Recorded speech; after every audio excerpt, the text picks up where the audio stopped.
10, 9, 8, 7, 6, 5, 4, 3, 2, 1.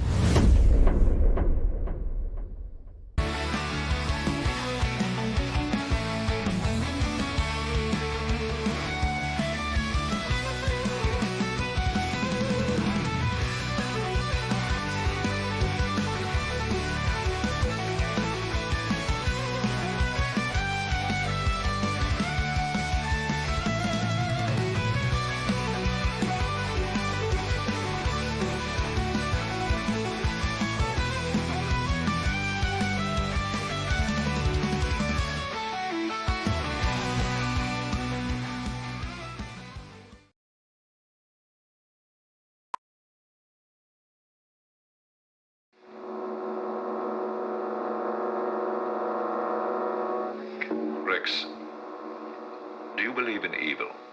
As an idea. Do you believe in the power of darkness? As a superstition. Now there you are wrong. The power of darkness is more than just a superstition. It is a living force which can be tapped at any given moment of the night. Why, on one night of 1 year, should these people live in mortal fear?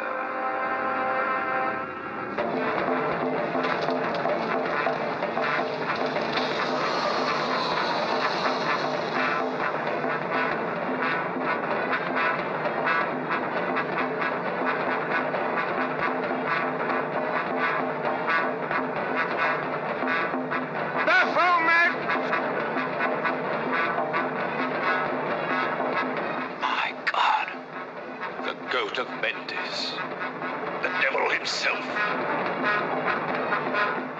Christopher Lee as de Richelieu, who knows he must fight the devil's power to the death. My God. Don't look at the eyes, Rex! Eyes. Once filled with love. Did he say don't look at the thighs? With fear. I'm pretty sure. For Tanith is now promised to the devil. Listen carefully to what I say. This is Makata, the devil's chief disciple. Your will is leaving you, slipping away. The Devil's Bride, from bestseller author Dennis Wheatley's The Devil Rides Out, fills the screen with a special kind of visual terror. On your feet quickly! Back to back, join hands! You will hear his evil. You will feel his evil. You will see his evil.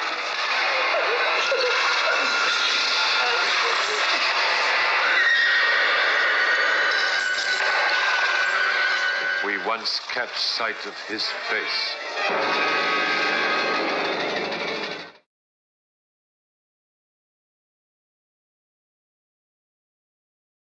Well, good morning, good afternoon, good evening, and good golly, Miss Molly. And the devil has already intervened in today's show.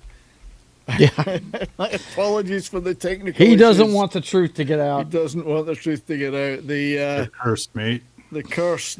It's a Halloween curse. Not only did the studio side disappear here, but it wiped the YouTube stream that had been set up. The one that I spend days promoting and carefully finessing and making sure everybody knows where it is. All and that, the likes the that are labor on of it, love is just wiped out in a second. Wiped out in one go. Thank you very much, Talk Studio. I appreciate that very, very much. This is what used to happen in the old days when I first started using it.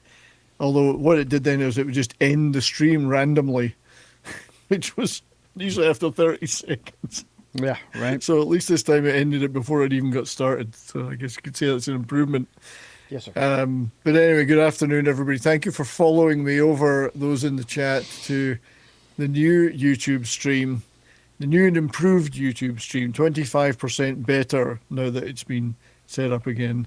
And obviously we are over in Rumble as well.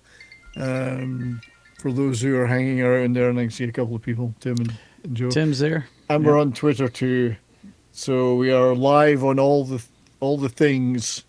So let's see what more devilish things can happen to us today. As it's to celebrate Halloween, we talk about this Hammer horror classic, the satanic panic classic, The Devil Rides Out, also known as The Devil's Bride in the United States. Although I don't recall him trying to get married to anybody in it, but the Goat of Mendes, here's your bride. I don't remember that bit so much, but the reason for that was because they thought The Devil Rides Out sounded like a Western, which makes sense if you think about it. But Yeah. So anyways, 1968 British horror film directed by Terence Fisher for Hammer Productions, adapted from Dennis Wheatley's 1934 novel of the same name, starring the wonderful Christopher Lee as the heroic occult expert Nicholas Duc de Richelieu. We'll just call him the Duke from now on. And Charles Gray as the malevolent Satanist Mokata. Or is it Satanist? Maybe he likes smooth clothing. Satanist, He likes smooth he doesn't clothing. want to really know what it's all the about. The shirts right? he's wearing, the jacket, the smoking jackets. Maybe he likes... Don't church it up, son. It's dirt, okay?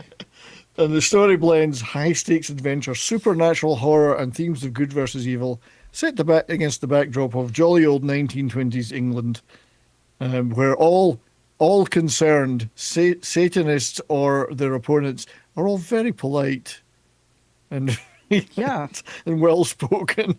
I do say, old chap, would you mind not imposing your devil on me? Right. Kind of thing. So that's what we're here to talk about today. One of my favorite Hammer movies. One that's got less boobs and blood than most. Virtually none. I was fixing to say this is pretty tame for a Hammer movie. But we'll make. I do want to know. I had no clue that goat's blood was such a powerful aphrodisiac, man. How can it be? I mean, sheep's blood would be an aphrodisiac, albeit a waste of a good sheep. But I mean, goats are horrible, right? You have experience with that, mate, huh?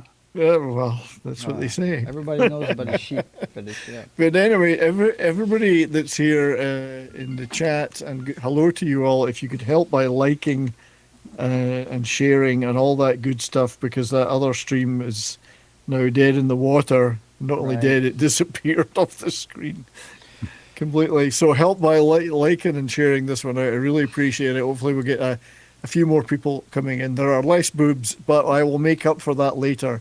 Trust me, there will be boobs, even if they're not in this movie. Okay? We have to have boobs. It's Hammer. We must use Mad's face somehow. Yes, let's get hammered. We're going to call Goats Busters, as Davina says. Goats Busters. Goats Busters. I ain't afraid no goat. I ain't afraid of no goat. That's what Christopher... There's something strange in Brian's garage. Oh, he's afraid of no goat. Goat Busters. The only thing that's in my garage is when our dog was out there looking for bugs. She eats them. Come on, don't we feed you enough? Right.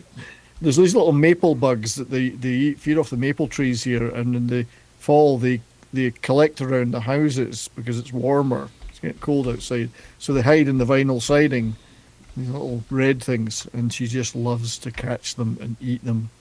And there's a lot of them getting to the garage, so that's what's in our garage.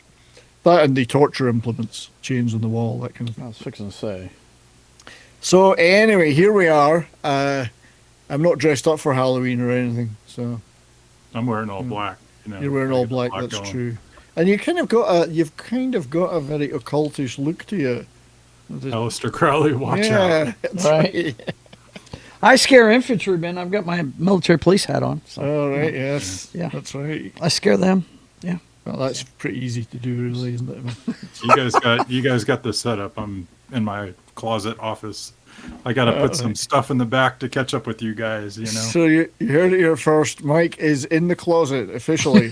Yeah. I could come out of the closet, you know. He's going to come out of the closet later. It's nice to finally upgrade from the phone, you know. Well, it's good to see you, yes. And we saw you in Saturday night on Bourbon Boarding wearing some kind of dirty old cloth that you were wearing. Oh, there it is there. Yeah. Anyway. Welcome to you, Mike, and welcome, Joe. Thank you. For joining me, guys. Oh yeah, for sure. Appreciate it very much. So Absolutely. let's get into it. Courtney, if you're in the DM group, the Twitter DM group, which I thought you were, She should be. There is the most recent link down at the bottom, Courtney. I'm afraid that we had some technical issues, but there should be a link that works in there now. So join us as we start to talk about this super wonderful movie. Definitely one of my favorites, possibly my favorite Hammer movie. Let me share the screen so we can look at some lovely pictures. So there we go. So what are we talking about today? We are talking about the movie The Devil Rides Out, released July 1968 in the good old United Kingdom, and not released though until December in the USA, just in time for Christmas. I mean, you think they would have released it for Halloween? What are they, Man, what are they doing? they release horror movies any time of the year now, and might have been the same back then, but now they do. It's ridiculous. As I said, the US title was The Devil's Bride. It's a bit of a blurry image, unfortunately. The Devil's Bride, there you go. I don't think that the goat of Mendes actually carries Tanith at any point, but never mind. I might be wrong. So it's a bit of poetic license on this poster, but they changed it as it sounded like a Western, based on the 1934. Well, I like that cover, though. It's closest you'll get to boobs in this movie. Right. Charles Gray got the closest, which was kind of wasted on him, if you know anything about Charles Gray. Right. Not that that's anything wrong with that. I kind of like Never trust the narrator of the Rocky Horror Picture Show. Right. Never trust him. Never trust him. And do you want to know why we should never trust him? There's good reasons. It's just a jump to the left.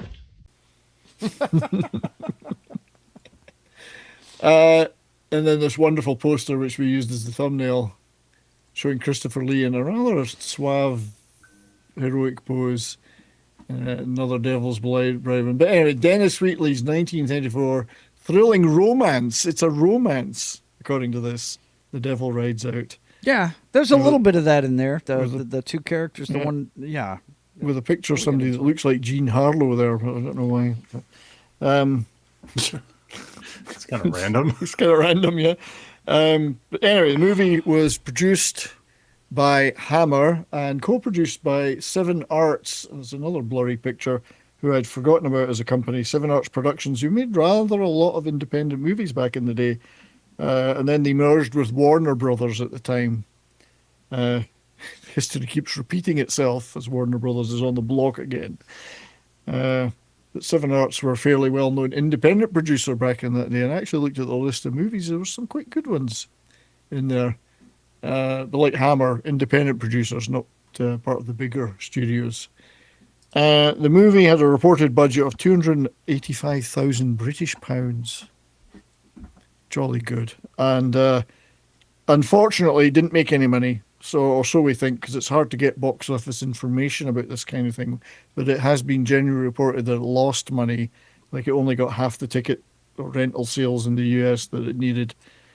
So they cancelled a whole bunch of planned sequels as a result. Christopher Lee wanted to keep playing the role, but fortunately they went by the wayside. But it was an X-rated movie in the UK, which probably which probably didn't help money-wise.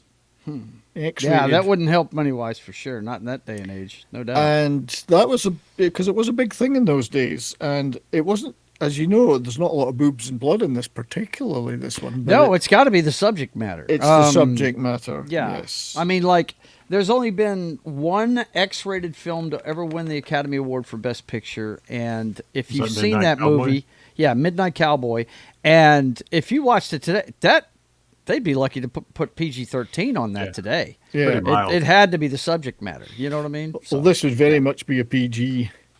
Now, but at the time, particularly the British Board of Film Censors, and it is a British film, were extremely hard on satanic themes.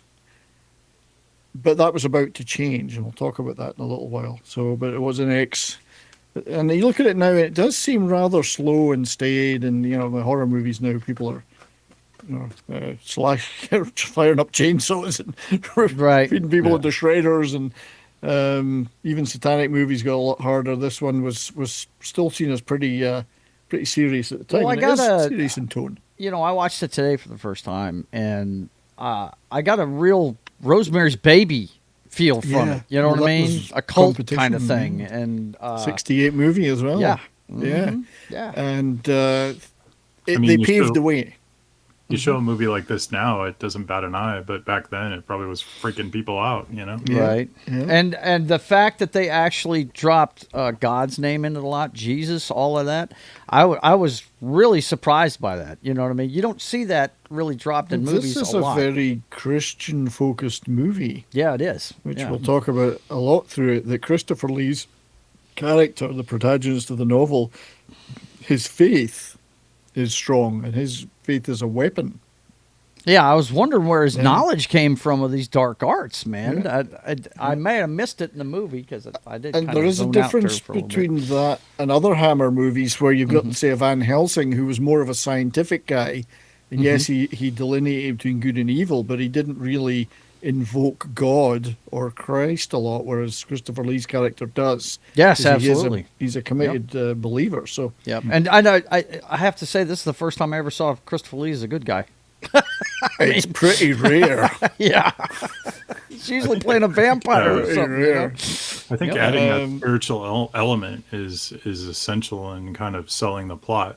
Because, I mean, if you Yeah. just had like an occultish movie without that counterbalance of Christianity and faith, I mean, it would be kind of, it wouldn't be as, No. you know, the battle wouldn't be as strong, you know? Right. Uh, Yeah. Well, It does give it a lot of juxtaposition gravity. Wouldn't be Yeah. as great, you know? Well, is it ironic that people are willing to invoke the existence of an absolute evil and a devil or whatever, and then you go, well, but there's no such thing as God. But Yeah. they're willing to invoke the other side of it. Well, So where do you the- think that devil came from? Yeah. So I the mean, point of come view of on, bro. this movie and the novels, I assume, because I've never read them, is that you need that one. It can't exist without the other. You know. So Christopher Lee, the background of the movie, Christopher Lee was a neighbor and friend of Dennis Wheatley, a longtime admirer of this novel and the other novels, and he really, really wanted to make it into film. He's always campaigned for that, and by the late 50s, early 60s, when he made it big at Hammer, he convinced them to buy the rights to the novel. They initially resisted because of it was really kind of under blasphemy laws. They considered satanic stuff, and the laws in Britain were still quite restrictive of that. So never mind the censorship. But his advocacy was huge in getting the movie bought and made. Did Britain have an equivalent to the Hays Code from the 1930s? Well, that's what the British Board of Film Censors' job was. Yeah, so they applied. They set the standards for what was allowed and not allowed, and it became quite. Yeah, it was similar in many ways, similar idea. So, because obviously before that time you could show lots of stuff. Right. Yeah, So, Hammer's bosses, Anthony Hines, their MD, approved Lee's suggestion, negotiated with Wheatley for the film rights in the early 1960s, and then he commissioned a screenplay, which we'll talk a little bit later. But he also wanted this guy, Terence Fisher, to direct. So this was in 1963. It didn't get made until 67 and then released in 68 because of that censorship and blasphemy aspect. So Terence Fisher is a huge part of Hammer's history. He had been away from Hammer in 1967 for about 5 years. He had made a lot of their most famous movies, the first wave of their monster movies that he did, The Curse of Frankenstein, Dracula, The Mummy, all of which starred Christopher Lee, although in The Curse of Frankenstein and The Mummy, you couldn't see him because he was covered in bandages and stuff. Mm-hmm. And then he also made The Curse of the Werewolf, the Oliver Reed one. And then he fell out with Hammer in 1962 So he made all these great movies for them. And then he fell out with them because of this movie, The Phantom of the Opera, which wasn't a hit. That was his pet project and it wasn't a hit, so they fell out. But they wanted him back for this Devil Rides Out because they knew this was a serious movie and they wanted to really change their style a bit from the gothic monsters and get into something a bit more serious. And also part of that was as far back as 1963, they had hired Richard Matheson to do the screenplay. Oh, wow. As you can see, he's very happy about that. Yeah. So Richard I've Matheson, heard that name before, though. Richard Matheson, he is one of the most famous sci-fi and horror writers around, one of my all-time favorites. Yeah. He wrote the I Am Legend, which I did a whole video about. I Am Legend, which obviously has been remade as a movie at least 3 times and stolen many other times. Right. He also did The Shrinking Man, Stir of Echoes, Somewhere in Time, Duel, Steven Spielberg's Duel. He wrote the screenplay for that. Nightmare at 20,000 Feet and Twilight Zone. That's his episode.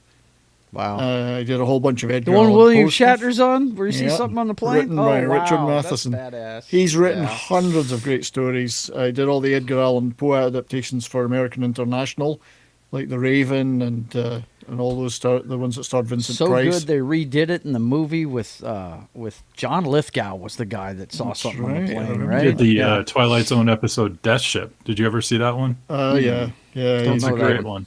Great writer. And in fact, this is one of the adaptations that Richard Matheson did a screenplay for his own his own novel. Turned it into The Last Man on Earth for AIP, which was before the Omega Man, and then obviously. I like Omega Man. I like Omega Man, and I like. I did like the one with Will Smith. It was okay. I didn't think it was too bad. He did a Star Trek episode, The Enemy Within. He did The Enemy Within? Yeah, where Nice. Shatner's split in half. Yeah, love that one. That's right. I want to live! Brilliant Yeah. writer. Yep. So a quality writer, and you wrote What Yeah. My Dreams May Come, absolutely. But what quality writer, so they're a quality director back, a quality writer, a great star. Everything about this movie was set up to make it a really serious effort, you know. Matheson the reason he got the gig is he had worked with Hammer before on this movie called Fanatic, which I've never seen, I have to say. More of a serial killer thing, psycho killer. Donald Sutherland's in it, in the small print. Imagine underneath. that. Donald Sutherland in a very slasher flick? No way. Young Donald Sutherland in, 1966 or something this was? 65. So they had a good relationship with him. They liked him. He liked Hammer. And we wanted to do more with him. This is one of the few other things he did do. About the Lost Continent. Okay, so, sorry, yes. So anyway, they had the screenwriter on board. Dennis Wheatley, though, who loved this movie, by the way, he loved The Devil Rides Out and was very happy to have a movie made. He was a very famous author who sold millions of books, but had very few film adaptations over the years, which is weird. He did another one. Hammer took another one of his books, Uncharted Seas, and turned it into this movie, The Lost Continent, which again I haven't seen. The Incontinent would probably be a better remake. Oh no! So The Lost Continent. There's lots of films called Lost Continent.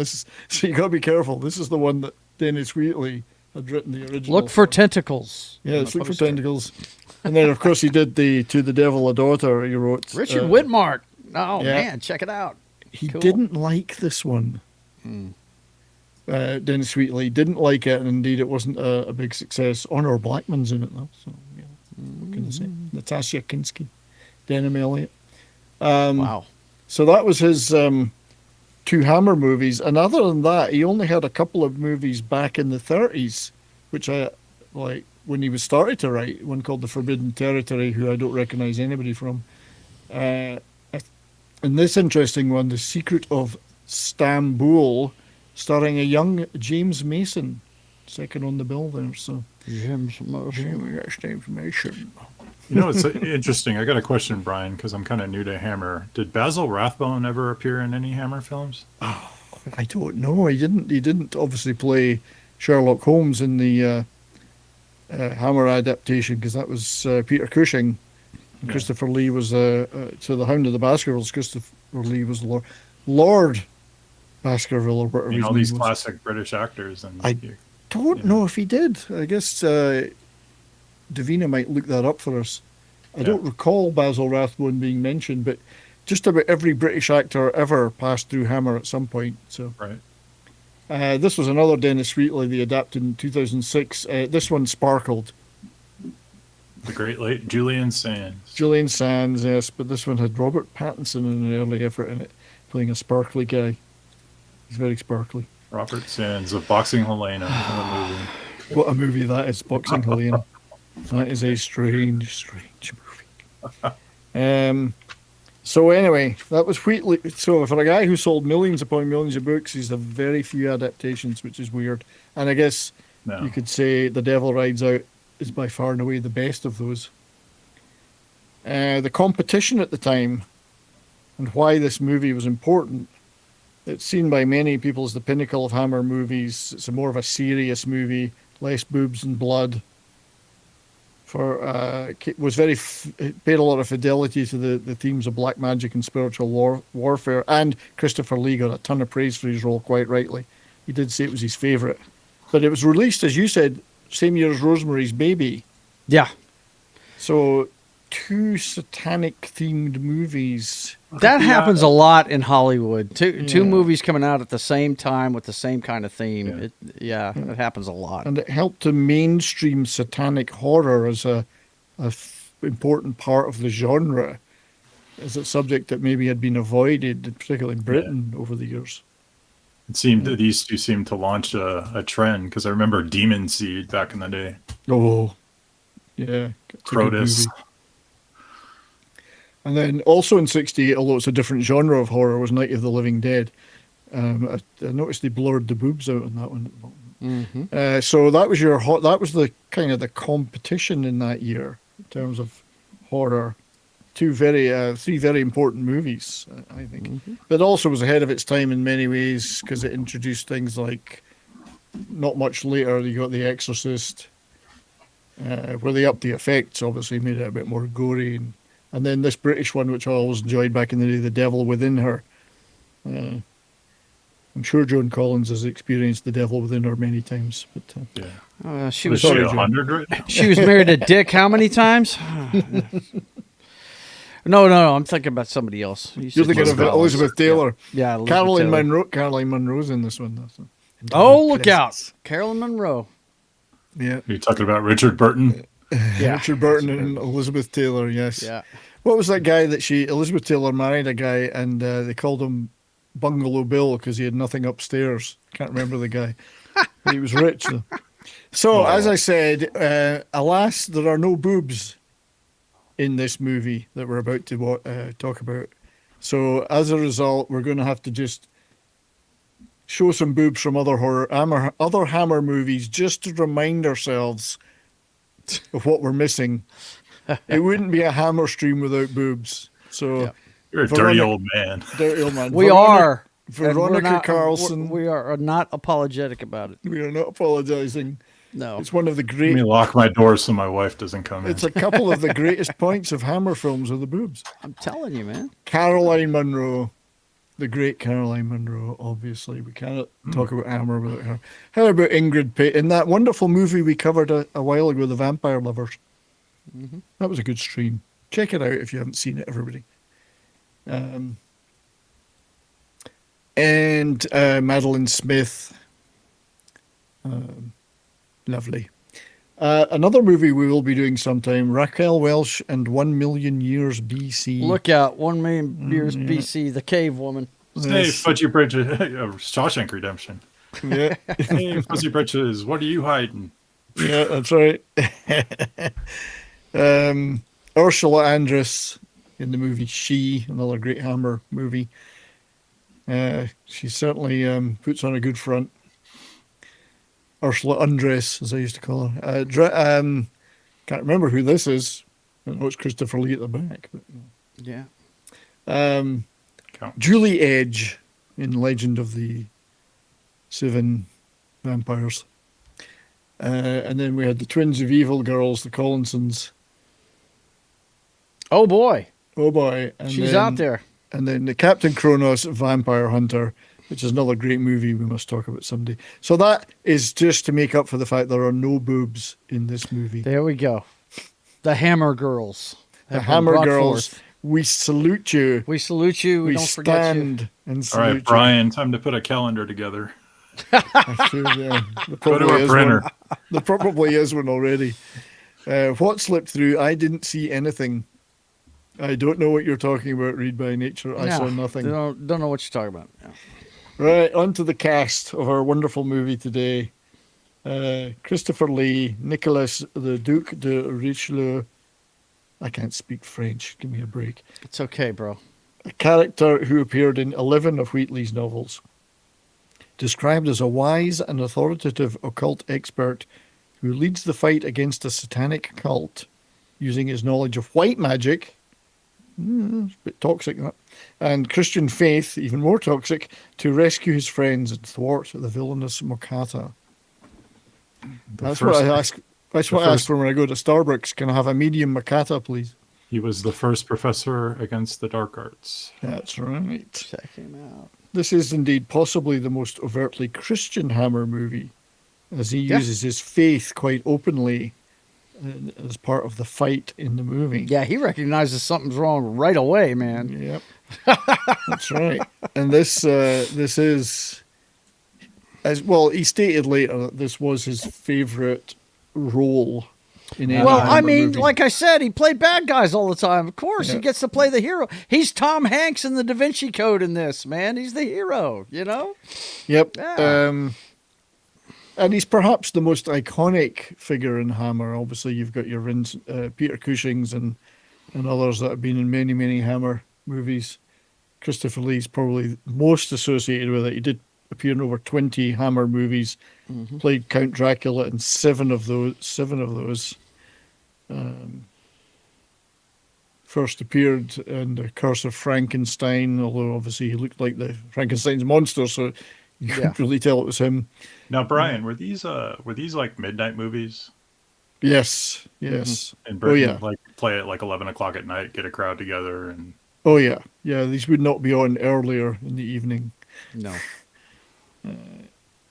So lots of great movies he did. He also obviously, we've talked about Christopher Lee many times because we've done multiple streams that he's featured on.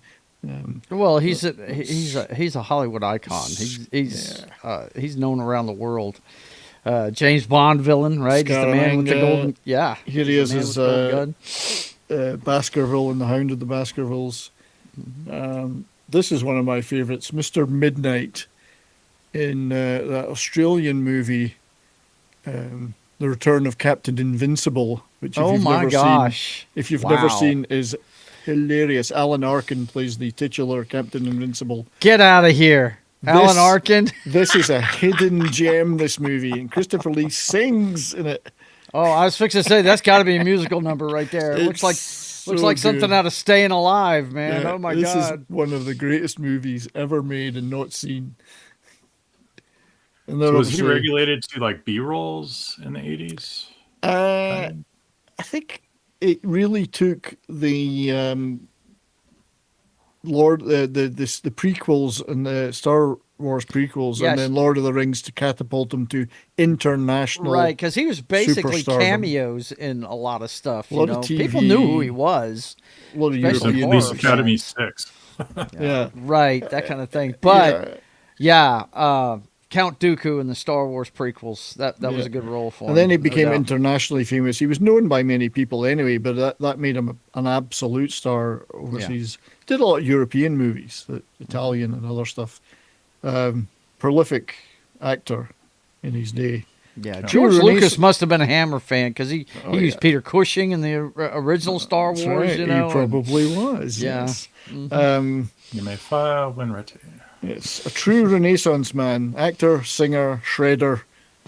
His metal albums are legendary, and that's true. They're really good, especially the Christmas one.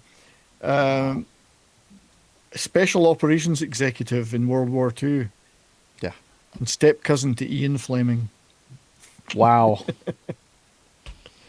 So Guy got around. I'm going to play just a little clip of him talking. This is in '75 when he's talking about the sequel, the to The Devil a Daughter, but he's talking about black magic here. I think you can hear that, yeah? No. Can't hear it? Can't hear it. Do not hear it. Sound stuff is really killing me.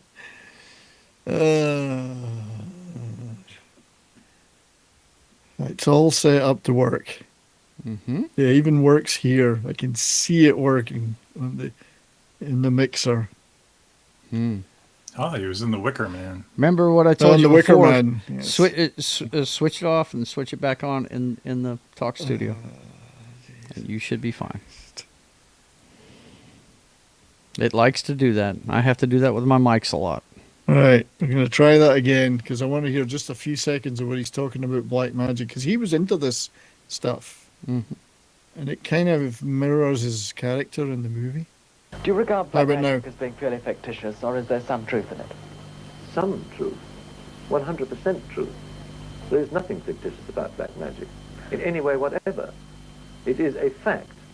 It is a fact which has existed for several thousand years. I mean, when we talk about black magic, we are talking about Satanism, necromancy, alchemy, witchcraft, the worship of Satan, the worship of dark forces, whether it's voodoo, juju, whether it's something practiced in the Western world or the Eastern world, whether it's easily defined or not easily defined, the order of the left-hand path, the following of this, the following of that. It is basically the worship of the force of evil as embodied by Satan, Lucifer, the princes of darkness and their legions and so on. In a very simple sense, of course, it goes much more deeply than that. It is a fact. It is a desperately dangerous fact. It does exist. It exists around us today. Satanic ceremonies will be happening in Britain tonight. So I won't go any further. Yeah. But he was into this stuff. And as you say, satanic ceremonies will be happening in Britain tonight. He means in the Houses of Parliament, obviously. But the royal palaces. Hey, man, secret societies and stuff. Some of them, some of them are for good and some of them are for evil. Mm-hmm. So I don't doubt a bit that something like that goes on. Mm-hmm. The fact that he's into it, though, don't misconstrue that. I don't think he's into it because he wants to practice it. He wants to be aware of it, kind of like the character in the movie, to be able to combat it, right? Because he's a well-read, well-rounded man. Mm-hmm. Who approached it from a Christian perspective as well. So, so Davina says Basil Rathbone never performed in Hammer films. That's weird, eh? But, right. He studied it to know the enemy. Correct. The most evil of black magic, the mother-in-law. The devil would be afraid of the mother-in-law. Anyway, yeah, The Wicker Man, another movie we did a great stream on. That was a lot of fun.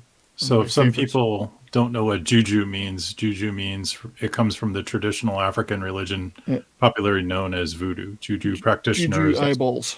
Right. And it's also the title of Susie and the Banshees album. That's really great.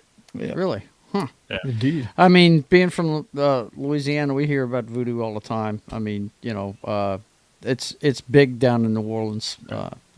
Urban legends of stuff. I mean, like shit, you guys had a lady come out with a snake during the Saints games, Yeah, they did. Yeah, exactly. So moving on to the antagonist, the wonderful Charles Gray. He's the guy in the purple, by the way, not the other one. Makata, the charismatic and ruthless leader of the satanic cult, a powerful black magician who employs hypnosis, rituals, and the forces of darkness to claim new souls and exact revenge. They're always exacting revenge.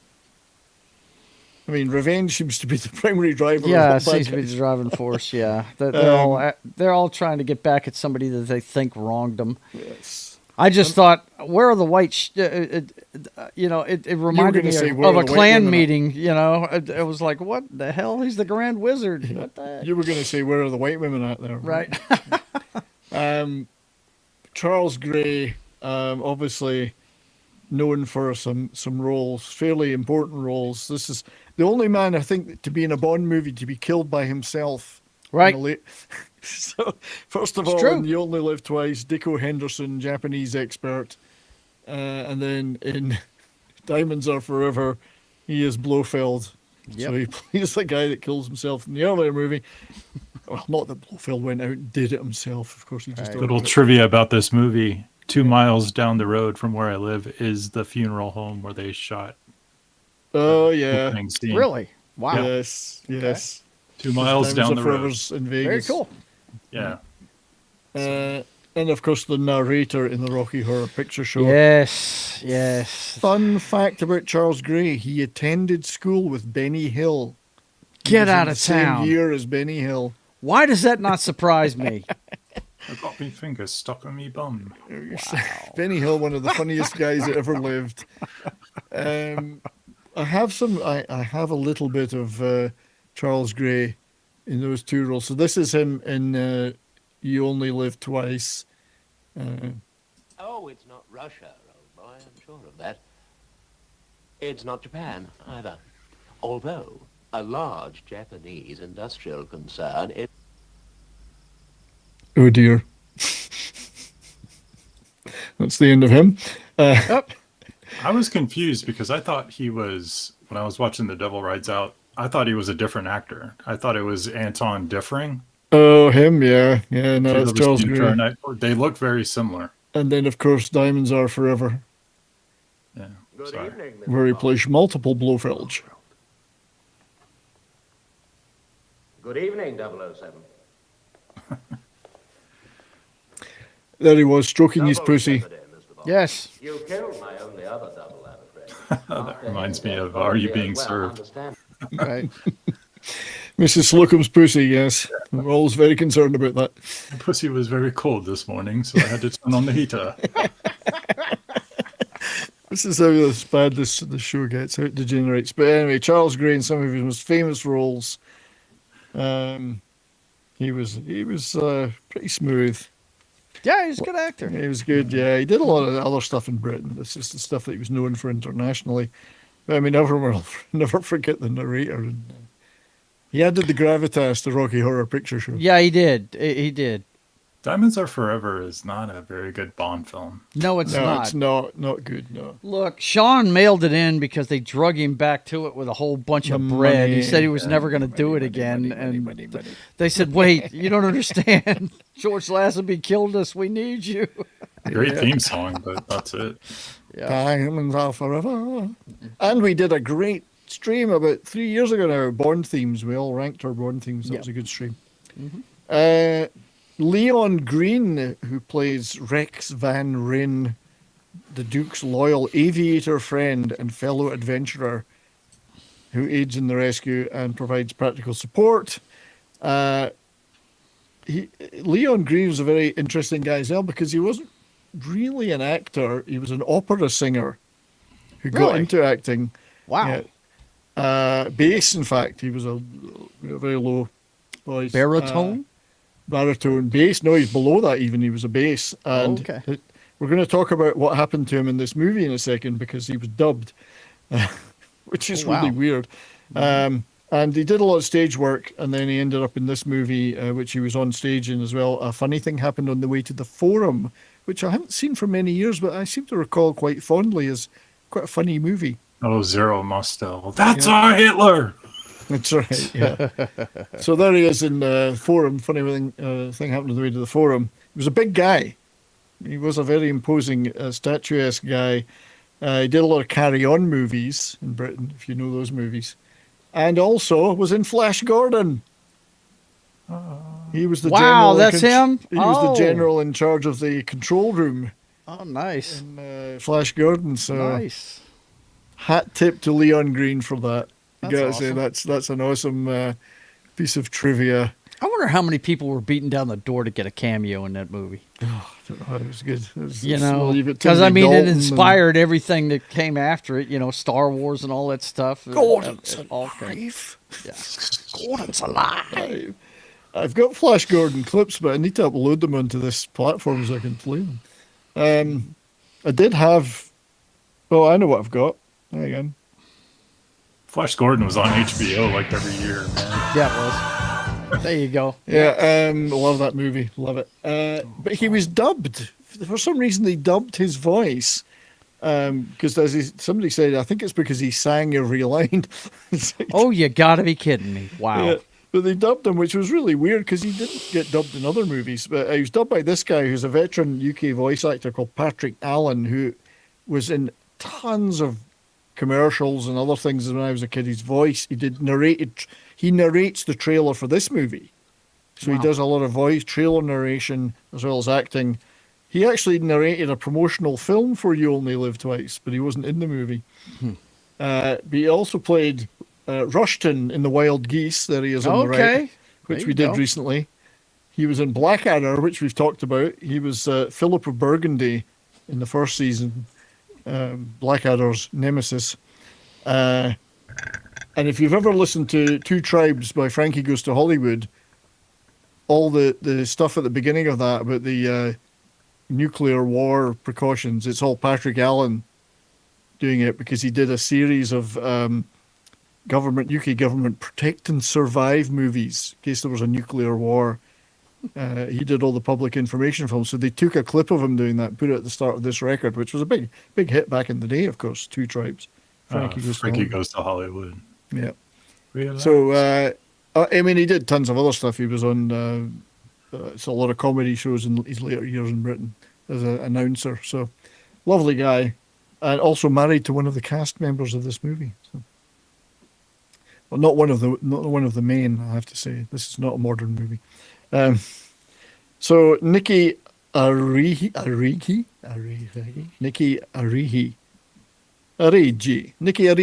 I'll say it in Italian, plays Tanith Carlyle, the innocent young woman drawn into the cult as an initiate and rescued alongside Simon. She plays a pivotal posthumous role in aiding the heroes through spiritual possession. She's a bit of a medium, I think. And Mokata's constantly communicating to her. She's actually Princess Nikki Arihi Borghese, because she married an Italian prince from a line of nobles, Paolo Borghese. So she had the title of princess. Model, graphic artist, and sometimes actress in arty movies, but also British TV shows like The Prisoner and The Champions and stuff like that. And appeared in Countess Dracula, another Hammer movie. More proof that girls look even better with long hair. Absolutely. So interesting. She went on to be a graphic artist, got out of the acting game. Patrick Moore plays Simon Aaron, surrogate son and friend to Richelieu, who unwittingly joins it, because it's just the kind of thing that happens. You unwittingly join a devil worshipping cult. Hello. There it was. I went down the library. Get up and saying, I want to go do that, right? I went down the library to join the seniors group, and before I knew it, I was in it. I want to know more about this guy, though, because he looks very familiar to me. Well, he was in a lot of British TV over the years, and he's the only main cast member, apart from the little girl, who's still alive. The rest have all died. He's still working on a British soap called Emmerdale. Yeah. Is that like EastEnders? Yeah, it's a rural version of that. It's been on since I was a kid. These soaps go forever. So he's still working and still with us, thankfully. He appeared in a lot of great TV shows that I loved, like The Avengers, UFO, Jason King, The Protector, Space 1999. He was in all the British shows that all these guys went through as guest stars. But he also did an episode of this Hammer House of Mystery and Suspense, which was a series in 1984. I think it was the last thing Hammer ever did, but known in the US as Fox Mystery Theater. So they rebranded it in the US. However, I think the best movie he ever made, and funnily enough, his picture is not on the cover, was the Tinto Brass movie Monella, where he was the male lead. So we Dirty need to old man. I'm telling you, man. We need to do a show on this movie because it's clearly a serious piece of art. Killing me. I don't know which one of these cheeks is Patrick Moore, but he was the male star of this movie. Snorta Poopa says she has some fine assets. She has. Yes. That bicycle seat. I mean, if you've never wanted to be a bicycle seat before, you do now. Bicycle. Bicycle. Paul Eddington played Richard Eaton, friend and ally of Richelieu. He also came up through all the same British TV shows as Patrick Moore and all these other guys. They all just seem to repeat the same shows through the years. Avengers, The Prisoner, The Champions, or whatever. He also, though, played Will Scarlet in a very famous 1950s TV show called The Adventures of Robin Hood. Black and white British thing, and it was quite popular in America too. And a piece of trivia about that is that the theme song was sung by a certain Dick James, who went on to found Dick James Music, who the Beatles signed with when they started for their music publishing. So he made a lot of money out of the Beatles, Dick James. You have a guy named Superior Nav over on X. Oh, Superior Nav's on you. X. Good man, Superior. Good to see you, mate. He says, yo, yo. Yo to you too, Superior. Thanks for being there. Nobody ever comments on X, so thank you for doing that. Yeah, that's why I had to call it out for you, man. Yeah. I was like, wow, okay. No, thanks, man. No, Superior and I chat a lot. So anyway, he wasn't particularly well known as such at the time, but he went on to be really well known in Britain in the 70s and 80s. First of all, for this show, The Good Life, which was a really funny sitcom with the great Richard Briers there, who died way too young. And then Yes, Minister and Yes, Prime Minister, where he played the hapless politician in the grasp of the bureaucrats and became super well known as a result. So he had a great career after this movie. Now, we mentioned earlier, oops, sorry, I got to go back to the woman he's holding there. Sarah Lawson is the actress.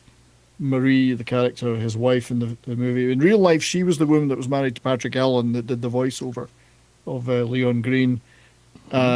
She had starred in this movie with her husband, Patrick Allen, but also Christopher Lee and Peter Cushing. It's not a Hammer movie, but it was directed by Terence Fisher, so you can see it's a kind of a small crowd, which is why they get the same gigs quite a lot. So never seen or heard of this movie, but there it is. She's the one there, not the one there. And as somebody mentioned in the chat, she had a brief role, that's not her, she had a brief role as Skipper in Robert Shaw's wife in Battle of Britain. So she was in that too, and a bunch of the same TV shows as the others. Just one more quick cast member. The goat of Mendes, Sam Mendes, the director, is a goat, apparently, in this. Satan in the guise of a horned fiery beast was played by stuntman Eddie Powell. And that's not him. Eddie Powell, who was quite a well-known stuntman who went on to be in, he did loads of Bond movies. He did Indiana Jones, he did Alien and Aliens, many others. So one of these British stunt guys, a lot of those big movies were filmed in Britain. They got a lot of work on that stuff. So he was the uncredited guy behind the mask in this. In terms of music, there was a score by James Bernard, who did a lot of Hammer work. But that's the stuntman. Sorry, that's Eddie Powell. Got my pictures in the wrong order. But I wanted to talk about this piece of trivia. It wasn't directly related to the movie, but a British band called Icarus, who we see on screen here, recorded a single called The Devil Rides Out. It's not on the soundtrack, it wasn't in the movie, but they did get invited to the movie premiere because they'd recorded this record. Wasn't a hit, but and you can listen to it. I'm not going to play it on here. It's on YouTube to listen to. It's just kind of standard 68 kind of proggy stuff. The keyboard player Ian Hines, Scottish guy, the guy that wrote the song, had worked with guys like Alex Harvey, but had also hung out with the Beatles in Hamburg because his band were playing there when the Beatles were playing there quite a lot. And in an even deeper piece of trivia, his younger brother was Fraser Hines, who went on to be in Doctor Who as Jamie, Patrick Troughton's assistant, and also star of Emmerdale. Jamie McCrimmon. Jamie McCrimmon. So Fraser Hines is also in Emmerdale with Patrick Moore, and he was the younger brother of the guy that did this single, which is it's not the greatest single I've ever heard, but it was just a nice little tie-in, and the movie producers invited him to the premiere because they'd made this single. Now, funnily enough, Icarus went on to make an album in '72 called The Marvel World of Icarus. Now, I don't know if any comics people out there have ever heard of this album. I haven't. So they must have got the rights to use these characters and the images. And they all, I mean, you look at the song titles, Spider-Man, Fantastic Four, Hulk. Mm-hmm. So I assumed they got the rights to use this and just didn't rip them off. And Right. I've never heard of this album before. So if anyone's ever heard it or knows of this, I must ask Nick, because Nick Weiser, he might know. It's quite interesting that this to see this, in my humble opinion, of course. And it's got nothing to do with the movie, but there's the first ever casino slot game that got a soundtrack album release. Well, the game was Demon, and the album was called The Devil Rides Out, and it's got each song title is from something to do with the movie. So, and that was for a slot machine. So even slot machines, that in Vegas. Yeah, even slot machines get albums now, soundtrack albums. Isn't that weird? Anyway, there's your. Slot machines are like movies now. I don't know if you've seen recent slot machines. There's like story arcs. Oh yeah. Wow. Well, now they're getting albums. Yeah. So that's crazy. You get like 3 video screens. Let's get the. So first of all, before we do that, we have our great friend, Legalize Adulthood, is coming in hot and heavy. $25 first of all from Legalized Adulthood. Thank you, my friend. I really, really appreciate that. Catching up from the beginning. Hail. Well, you could skip the first hour because we don't really do anything there.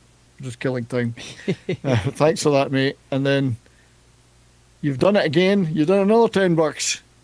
Thank you, my friend. I just watched another Hammer film last night, Scars of Dracula. Good one. Nice. Christopher Lee as Dracula, and Patrick Troughton, who we saw on screen a few seconds ago with Fraser Hines, as his manservant. Is that what you called it? Other people call it their John Thomas or their, little You're friend. getting money, man. You can put your Hammer Girls calendar together. He's calling him his manservant. So thank you, Legalize, my friend. Really appreciate that. Obviously, you're going to have to get some kind of video clip to celebrate that. Hammer Girls. But of course. Yeah, we'll play that. It's a long clip, but for those who didn't watch the show and Goon, see, your $35 gets you a long clip like that. Thank you, Legalize. There you go. And welcome to the show. Can you hear me? Yes, we can hear you now. It's someone we don't know. It's Josie Ramone, the first female member of that we know of the Ramones. Welcome, Josie. So, how does it feel to be the last surviving original member? Right. Are you there, Josie? She can't hear us. We could hear you. We can hear you. Okay. So anyway, Courtney's here, and she is the only one of us that's in costume apart from Mike. Yeah. Here. Can you hear me? And sweater. Yeah, we can hear you. Yep. No. Can you hear us? Can't hear. Can't hear. She can't hear. We can hear you. Yep. Anyway, keep working on that, and we'll keep going because I'm going to get the stills up now, and we'll just chat away about anything we want to as we go. So share a video. Here we go. And show and stream, and let's go. These will flip through fairly fast because I got to put them on a short to get them through. Mm-hmm. So nice opening. Love that opening with the symbols and the. Yeah, it's got all the pagan elements to it, right? Yeah, I love it. I love that. That looks like my tattoo. It does. Can we see? Not right now. It's on my belly, and I'm all in my. This leather is too small on me. Yeah. Oh, Look really? Do tell. No. Blitzkrieg Bopet, as D-Bud says. Blitzkrieg Bopet. Yep.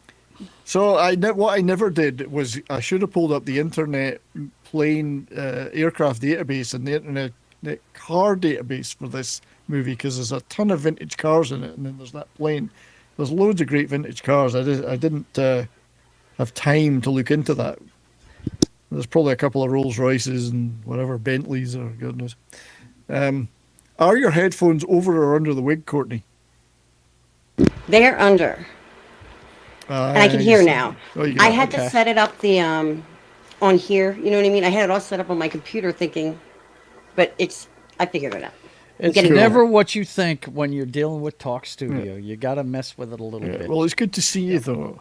So as we've seen already, Rex is the action man, flies his own plane. Mm-hmm. Simon has forgotten their little reunion of the three of them. And it's like, he treats them like they're the turd in the punch bowl when they show up, man. That's right. And he's joined an astronomical society. Sure. They're looking at planets like Uranus, that kind of thing. I mean, that's how Satanists work. You said it yourself, man. It's just an ordinary meeting, and then bring out the goats. This is why I think I do believe it's Uranus, but we like Uranus better. So I love the fact that they're Satanists, but they're also terribly polite and British. Right. I do say, dear boy, would you like a drink before I, banish you to hell? Would you like a drink before I run you out on a rail? Pardon me, good sir. Could we sacrifice the virgin now? That's right. I do say, she's getting cold, the poor girl. Courtney, have you ever sacrificed a virgin? No, but I've been sacrificed at Rocky Horror, kind of. Yeah, all right. Well, do you when they pop your cherry, they get all that. Yeah, I know what you mean. I've been to a Rocky Horror live show. I've been there. I used to go a lot. Yeah. Yes, Charles Gray, of course, the narrator of the movie, is in here. There he is at the back. So. He's one of the characters in the movie. Yes. So. It's funny. I noticed it when I was watching it. The action guy that flew the plane in, he's oblivious, but our guy there, he walks around just so he can hear what they're talking about. He's trying to find out what's going on. Smart guy. He immediately picks up on the stuff. And he starts walking around and checking things out. Yeah. And he doesn't wait to be asked. He introduces himself into various situations. Please allow me to introduce myself. Yeah. So this is where they discover that Patrick Moore's character has been hiding a large cock in his closet. Cock and a hen. I say, you've got a large cock in your closet. What the hell? Think of the smell. I think that might be this clip. Bricks. No, that's not it. I tried to clip it. I've only got tiny little clips here. One of them I tried to clip that, but I just kept getting copyright claimed, so I gave up. So, he discovers the chickens in the closet. Why they didn't just keep them out in the yard, I don't know, but they had to be in the closet. Mm-hmm. But yeah, he's so switched on, he recognizes exactly what's going on. Obviously, he's picking up the vibes from Makata as well. 13, they need 13. There was a chat I wanted to highlight. So Tim says the plane was a de Havilland D-60 Moth. The Moth was a very famous plane, yes. Very nice. Nowadays, when Englishmen had their own planes. So this isn't your typical parquet floor. No, it's not. It's slightly more ornate than that. Well, we just kept the decorations from the wall going, So to save Simon, they knock his ass out and drag him out out with them. Yeah. We're probably demonetized anyway, Tim. I mean, I'm not monetized right now. I only ever monetize these streams later if nothing ever comes of the claims and whatever. I make like 3 cents off them. Yeah, that's a quite smart knocking him out. I mean, this is, you see, they're men of action. And then he shows he's got a few tricks up his sleeve. Hypnosis and all that. Yeah, he knows what he's doing. That's that's what I was wondering about. I mean, he knew how to hypnotize them, get them to sleep, and put the crucifix around the neck. He's very knowledgeable about what these people are doing, man. Yeah. And then he takes the opportunity to explain to his friend after, well, obviously put the cross on him after he's hypnotized him. I was fixing to say, he doesn't say anything to Man of Action right away. It's after he gets this guy to bed, then he tells him what's up. Yeah. And you go directly to my bedroom, undress, and wait for me. I'll be up there soon. That's what I thought. Go to my bedroom. Oh. It's British, isn't it? You know, British upper classes. So yeah, this is where he explains to him what's going on. But I like that there is some stuff here that I like, because Rex, his skepticism, as Christopher Lee points out to him at one point, is you make yourself an ally of the evil. Just being skeptical, they can play on that, they can use it, and you see that in the circle later where they go, this is all nonsense, you know. That's them playing on the skepticism to get their way. So it's quite a neat little bit of writing by Matheson, the way he worked that in there. I want to play just, I got a little clip of that bit. Rex, do you believe in evil? As an idea. Do you believe in the power of darkness? As a superstition. No, there you are wrong. And that's Christopher Lee's really good at that stuff. Yeah. He's, I don't know what it is about this role. It's like he was born for this role, you know. Well, he's obviously got an interest in the source material. You said he was the neighbor of the author. He was a neighbor and friend of Dennis Wheatley. And so he's obviously read the guy's books and really got interested in it, you know. So yeah. Have you ever seen this film, Courtney? I have not. You have not? Oh, it's but classic. It looks amazing. It's pretty good. It's one of the few times that you're going to see, Christopher Lee play a good guy. You know, he's basically. I made the analogy earlier. He's basically Tom Hanks in the Da Vinci Code. He knows everything that's going on. He just doesn't practice it. You know what I mean? He's a very knowledgeable guy. You know. I just love movies. This is from like what, 68, right? 68, yeah. I love all 60s movies and everything. So, and this is cool. Beautifully filmed, but it's funny. Although it's in 68, they've kept the 1920s setting that the original novel was in. Hence the old cars and whatever. So, so it's also got that beautiful, and of course, these such great country houses in England they can use. There's a really good piece of dialogue in here. Yeah. And as somebody who's written screenplays, do you believe in evil as an idea? I mean, think about that for a second. Right. I didn't for years until I was an adult. Do you believe in evil as an idea? Not as an action, but as an idea. And if you think about that, though, if you believe it as an idea, then you must believe it in something that actually exists. Yeah. Because you can't separate the two. Right. You've already acknowledged it exists as an idea, so it's not. You know, it's. So you're saying it's an idea, but there is no evil. So what's the idea then? What's the point of the idea of it? The idea leads to action. Yeah.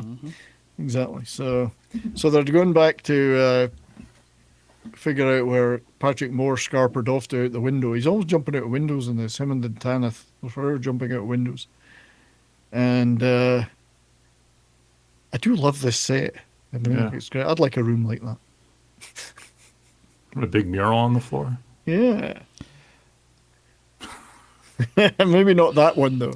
I was fixing to say I don't want that one on there because I don't need a goat bringing the devil into my house. I really don't. You know. Don't forget your microphone, Courtney. Put your mic on. I'm sorry, I just realized I was muted. I was going to say I would have that, and I don't think that way. I just look at it as art. Like it's cool. It's like rock and roll looking to me. Yeah, but I've seen the movie now. I know what the floor does, and I don't. Yeah, okay. I haven't seen the movie, so I would probably. So you could actually, you could regard it as art. Yeah.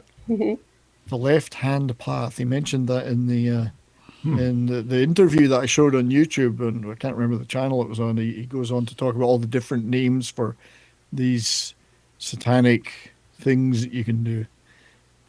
There's another piece of line that going back that I really liked, and it's like you have to be rebaptized into the cause. Yeah, that's why when he was was good one. When Leon baptized, when Rex was introduced to the girl in the dinner party, he said, "I know you," but her name was different. She had a different name, which he didn't realize why until later. Well, the thing with baptism is, like, as a Christian, when you're baptized, you're given a new name and some face. Yeah. And to be rebaptized, you're giving, if you're rebaptized into the darkness, you're given an evil name. So they're about to have an encounter with Mokata's sent one of his cultists. That's a cool shot. Or the image, it is a cool shot, that one, yeah. Now, and then he sure there was one thing that struck me as a bit weird about this, because these guys look pretty incredulous, but I don't believe that two British upper-class men hadn't seen a lot of naked black men in their time. Look at what is he wearing, like diaper shorts or something? It's very Hindi. I know, but it's almost MC Hammerish too. Yeah, MC Hammer. It was a Hammer movie. This is an actual Nigerian actor and poet, Yemi Ajibade.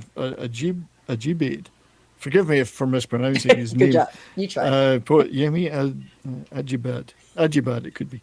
He was a real-life actor and poet, and did a lot of work in Britain in the 60s. I don't know what happened to him after that. But, yeah, these guys must have seen naked black men before. They're British aristocrats. I mean, that would be their daily life. Well, according to you, they do these rituals all the time in the Parliament, right? I mean, you know. I mean, Nigeria was a territory of the British Empire, so maybe they traveled there, you know. As Davina says, the left-hand path was left hand was thought to be evil, so sinister, so hence the left-hand path. Ah, my ex-husband was a lefty. Never trust a lefty. He actually just left. That's why it took me. It's a sign of a serious problem. Are you a lefty? No. I'm always firmly in the right. I'm firmly a right-handed man. God. That's funny. The BBC means something different in this film. Yeah, I mean, it's like, if you compare this to a movie today, by this time there would have been slaughter and violence already. It's a very slow building movie, and they actually don't take a lot of direct action against each other, the two sides. It's a spiritual battle. It's more like escape and evade kind of thing. and a mental battle and projection battle. There are differences, quite a few. Although they were faithful to much of the novel, there are quite a few differences, and one of them is the novel is much less static than the movie. The novel, they travel around Europe trying to chase Mokata and rescue, Simon and Tanith.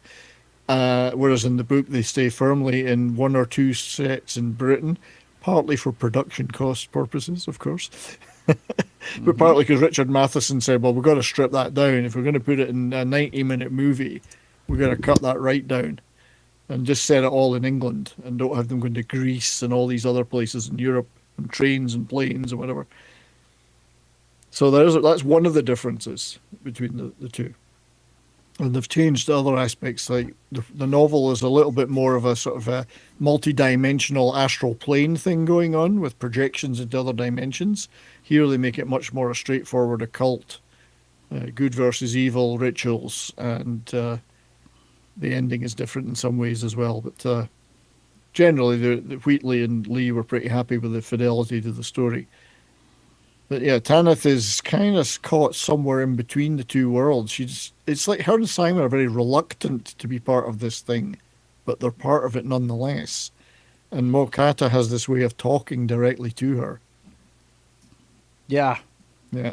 Oh, I forgot to mention the girl at the party, and she comes up here with the car chase. How did they give a license to a cross-eyed chick? Did you notice how cross-eyed that one woman they introduced him to was? Yeah. And she's driving the car later on, and I'm like, how did they give her a license? She can't see straight. There's no way. That's another thing about this movie that surprises me. They let the women drive. What I thought never let the women drive. I thought they were more enlightened in Britain in the 1920s. But I couldn't take my eyes off of how cross-eyed that one woman was. Might as well put the little girl in charge, eh? Yeah. So yeah, they let the woman drive. Bad move. Cross-eyed. Well, the thing is, there was only 4 cars on the road in Britain in those days anyway, so not much choice of sense of an accident. So here's the. I mean, they have such an idyllic life when you look at it. They've got the lovely country mansions, and they have tea on the lawn. You know, Tudor mansion. Tudor mansion, yeah. And there you go. They're letting her drive off. This is ridiculous. Doesn't mean she's got a license, though. She's a rebel. She's a rebel. Mm-hmm. I can relate. And this is their chance to insert an exciting car chase into the movie. But I wish I had looked up what some of these cars were, because there's a database that's got all of that stuff. Read by nature. This, so long as they don't park, they wouldn't have the budget for all the roll of film otherwise. Don't get them to parallel park, whatever you do. Pretty wild. Yeah, he's talking to her the entire time through the eyes. The eyes. And then what does he do? Fog the windshield of the other guy's car? Well, he kind of, because he has to punch through it just so he can see. Yeah, he kicks up a whole bunch of smoke or something. Brian, the car is a 1927 Bentley 3-liter. Nice. Bentley. Probably move. 3-liter. That could move. The green the fog in. That was one thing about it. They might have had fairly low budgets by today's standards, but they always had access to this kind of stuff. He borrows his buddy's car and then he wrecks it. A true friend. A true friend. Oh, I'll just buy you another one. They're rich. They're British aristocrats. They're not working down the mines. And then he has to dodge the Satanists who are out for a drive. The red car was a Lancia Lambda. Lancia, wow. Lancia Lambda, 1920. I've never heard of that. That's Italian, isn't it? Lancia? Yeah. And the website is the Internet Movie Car Database. Yeah, it's a great site. So Lancia, Italian. Yeah, I remember there were some Lancias. They didn't just make sports type cars. They made like commercial stuff you could buy. There was quite a few Lancias in the 70s and 80s around in Europe. Okay. Nice. Sorry, I'm just looking that up. No, that's good. Quality motors always make for a good experience. They're cool looking. Yeah. I hope you're prepared for the levels of misogyny that we've had on this show, Courtney. I'm always prepared. You know that. By the way, you've never met Michael properly above you? I think we have. I think we met one time. Oh, you just Dr. Jones. Me now. I'm usually a redhead. She's still a redhead in some ways. You can never get that out. And sorry. It's a great get up. I'm going to have to just, we're going to have to expand you. There you go. That is cool. Gabba, Josie Ramone. Gabba, Josie hey. Ramone. Mm-hmm. Gabba, awesome. Gabba, hey. Is that a Frankenstein thing you got behind you? Oh, I'm all decorated for Halloween. Yep. I thought, have I got my Ramones clip here? I don't know if I have. No, shit. I don't even have my Courtney dancing clip. Oh, come on. You don't have the Courtney dancing clip? I don't. You should be ashamed of yourself, Brian. I do not have it. Remember, Brian, it is not You're going to have it. Frankenstein. I'll give it to you. It is Frankenstein. Oh, it's Frankenstein. Hang on. Let's go! Hey, ho! Let's go! Hey, ho! Let's go! Let's go. There you go. I did have it. Are you calling me a hoe? I'm just kidding. I wouldn't dream of it, my dear. Oh, and now we're at they actually filmed this. It wasn't in Great Britain. It was in South Louisiana. It's a Klan meeting. Let's go. the Grand Wizard's here. Yeah, that should have looked like this. It does. I'm telling you, that's does. exactly what I thought it was. I was like, oh my god. You can see where they got it from. I mean, have these people never seen a goat slaughtered before? Where have they been? That's a normal southern barbecue. And I isn't it, mean, Joe? I don't know. I might have to try some goat's blood, man, because these people get off the chain here in a minute. They lose it. That's Christmas holiday in Scotland. That's right. That's a treat. We make pudding out of that. Blood pudding. Blood pudding, we call it. So Mark D with the C, a good C, buddy. His dad's first car was a Lancia. There you go. I got a Lancia, the boy.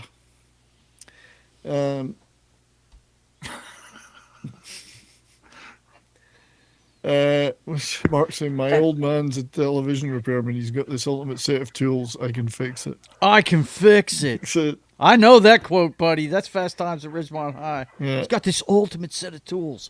Hey, man. Oh, that is. Hey, man, those guys were... Good quote. Good quote. Yeah, so talking about misogyny and so on, and virginity and stuff earlier. I mean, this girl, Tanith, that Makata's after, she does look like she's had the devil within her before, I have to say. Or is it the first time? First time, Tanith? I think we're very well looking into congressional retreats here. Yes. Well, that's what I thought when I watched this. I thought Davos, Bilderberg. Yeah. This is secret society stuff, man. Yeah, this absolutely. Is Bilderberg. This is what they do. It's the Bilderberg meeting. Yeah, that's. Oh my God, I can see Jasmine Crockett. Oh. No. That guy looks really familiar to guy? me, though. I'm going to have to check out my... That guy looks really familiar. Oh, no. It's the Weave. No. Is that guy in The Hobbit? Who is that? Was he in The Hobbit? I know who it is. I know who it is. Well, he was in The Hobbit. That's true. Him in comics. Yeah. He's Hobo Gandalf. Yeah. An early role for Hobo Gandalf. Oh, that's great. God. Good one. Yeah, what can I say? So yes, it does look to me like Tanith and Simon there are not particularly heavily into this. They're like reluctant, which you see all the way through it. They're not completely. They're not like those other ones. But Makata really wants them. I know he wants Tanith because she's got some kind of powers, but. Although ultimately, what is Makata's thing here? He wants to summon Baphomet, which he does here with the... But why? What does he want? Does he ever say what he wants? Eternal life, power, riches, fame? I don't think sure he's... Or is he just keen on the whole apocalyptic chaos thing? I'm not quite sure what his what's his motivation? Nobody knows. I don't know. I thought the whole thing was to a bride for the devil or something. That's what it seemed like to me. Oh, is that what he wanted to use Tanith for? I can't remember. Maybe. Yeah. Hang on.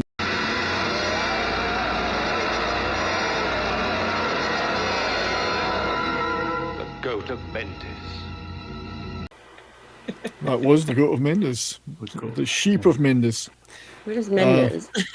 Sam Mendes, the director. I mean, it's obvious. Yeah. You know. The goat of Mendes is just another alias for Satan, I guess. Yeah. I wouldn't know. I don't know. I don't know as much as Christopher Lee about the dark arts and the occult and everything. I don't know. No, he seems pretty knowledgeable. Yeah, he does. The house from the outside with the car, like the classic cars up front, reminds me of Harold and Maude for some reason. Well, yeah, it's that kind of style, isn't it? This is what they would call, is it Edwardian? I think that's a house that they've used in a lot of movies, man. Because I thought it looked pretty familiar well, too. Hammer always used the same locations. It's probably the same one as the Vampire Livers and all these other movies. Yeah. Hey, it's got 4 columns outside. It's got a driveway. You can drive up. That'll do. The goat of Mendes was a figure in ancient Egyptian mythology associated with the city of Mendes. Okay. So Linked to fertility and life energy. Oh, there you go. Life energy, eternal life. It's always, you've seen one goat of Mendes, you've seen them all. Well, Set is, I think the whole idea of Set in Egypt, a lot of that is in the novel. He did mention Set later on. Yeah, it's in the novel quite a bit, that. And the rituals are all, they're not real rituals. They're based on stuff that Dennis Wheatley created, but they were similar to real rituals in the novel. Like this ritual that they always want him to say the last two lines of. This is Susama ritual. Richelieu invokes those to save them. Richelieu. Christopher Lee. Richelieu. So it's a protection ritual. Richelieu? In fact, Oriel Seraphim e Potesta Zati Zata Gelatin Galata. That's all kind of made up. What was the middle thing exactly? I shouldn't say it 3 times. Goats are horny. Yes, Oriel Seraphim More so than she. Eo Potesta, or is that John Podesta? Eo Potesta Zati Zata Galatin Galata. That's the line. Mekalekahai, Mekahani. Mekalekahai, Shamalama Ding Dong. Long live Jumpy. Yes. Sorry. I don't know why they're hearing that so much. So, yeah, Wheatley did apparently a very detailed job of taking real occult things and then weaving his own little spin on them with like fake wording or whatever. So, here we go. So Davina's come up with the facts. Mansion scenes in Harold and Maude were filmed at Rose Court Mansion in Hillsborough, California. I would imagine that was built in what I think they would call a Georgian style.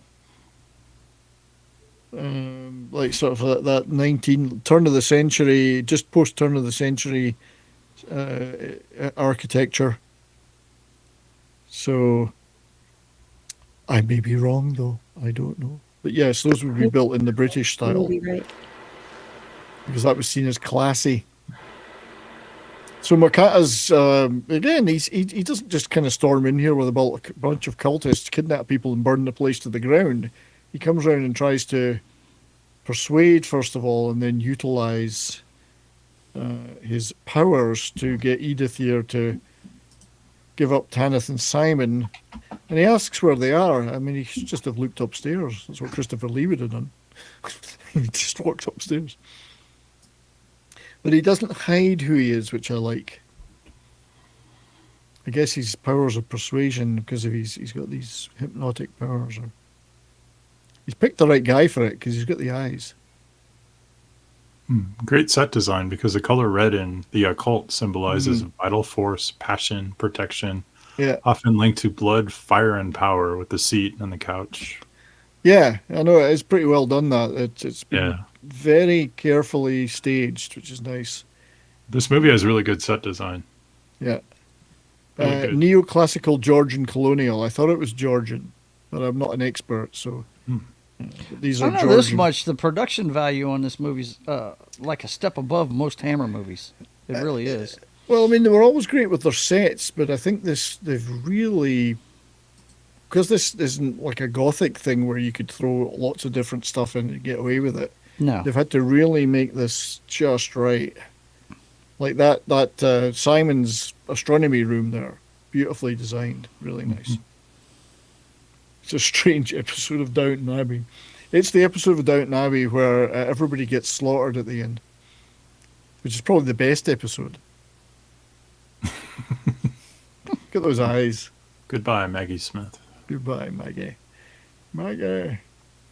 Maggie, I wish I'd never seen your face. I love that song. It's one of my favorite Rod Stewart songs. Rod Stewart, Maggie May. I have a tiny clip. I do not propose to discuss with you the rights and wrongs of practicing the magic art. I will confine myself to saying that I am a practitioner of some experience. I wish I could play more because Charles Gray is so perfect for this. He's got the suaveness with the menace behind it. Mm-hmm. Which is where all the best villains, I think, are like that. They're the ones that are just overtly horrible, evil, nasty, whatever. They're kind this guy's charming. You want charm on top of it. Yeah. Some really good camera angles in this movie too. Yeah. Well, the whole Hammer team they put it together a really good team with Terence Fisher coming back to direct.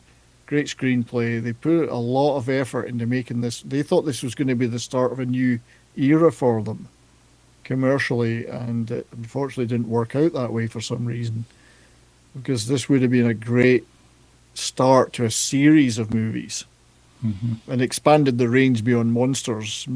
Although they did other stuff, but those things were a sideline. The monsters were their big, and the vampire stuff was their big market. But this would have made a whole new market for them, especially as this stuff was now then going to become popular in horror, the satanic stuff. It was a little bit ahead of its time, huh? They've given it an X rating, so not many people are going to go see it. I know, that was part of the problem. And as you say, midnight movies, and when this was on TV, this would have been on late night. You were like up all night. I had to sit up late to watch it as a kid. That tree looks like it's going to attack you. It like does. It come to life.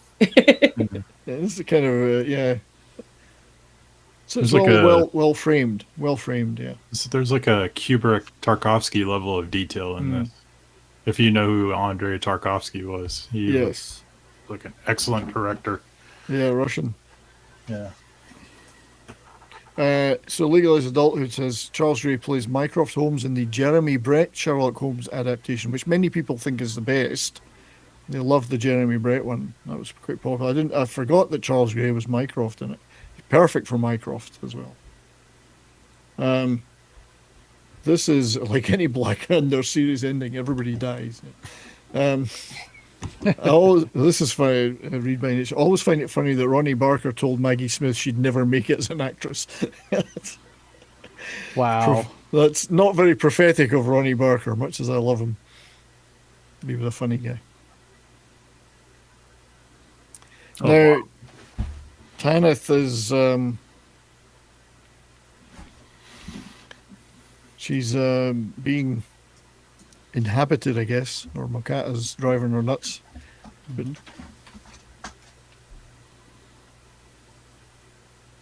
again, like there's the four of them. I mean, can't you phone some more friends that are well armed and get them to come round and guard the place? I mean, right? You guys must know lots of people. Well, us four British upper class people can just handle this. I've got a nice suit and a car. I'll be okay. I was a kid. Once upon a time, I was a kid. Yes, I was a little boy. I don't know that he was. I don't know if I was. I've always been this age. You've always been cool. I mean, you got to see all the cool bands. So. I'm still a kid inside. I think we all are, right? Yeah, we should be. We should remain that way, Courtney. So this I love. They set this up really well. Like, now if they made this, it would be some flashy sci-fi looking big setup with lasers and all. This is circle on the ground, candles, some water. This is so much better. That background in the scene before reminded me of just like an old school haunted house that you would go through. That's just like random stuff put up. Her eyelashes are fabulous. Yeah, it's lovely lashes. But again, you don't see Mokata and these cultists physically attacking ever. They could try and storm the place or whatever. They work through the mental powers, the telepathic stuff, the rituals. Yeah. There is some fighting in the finale. A little bit, yeah. Now this is the bit I was talking about earlier. So you expressing, oh, this is ridiculous, is Mokata trying to get you to leave the circle. You've got to believe, or you're basically siding with him. Besides, if you try to leave the circle, I'll kill you. I'll disembowel you.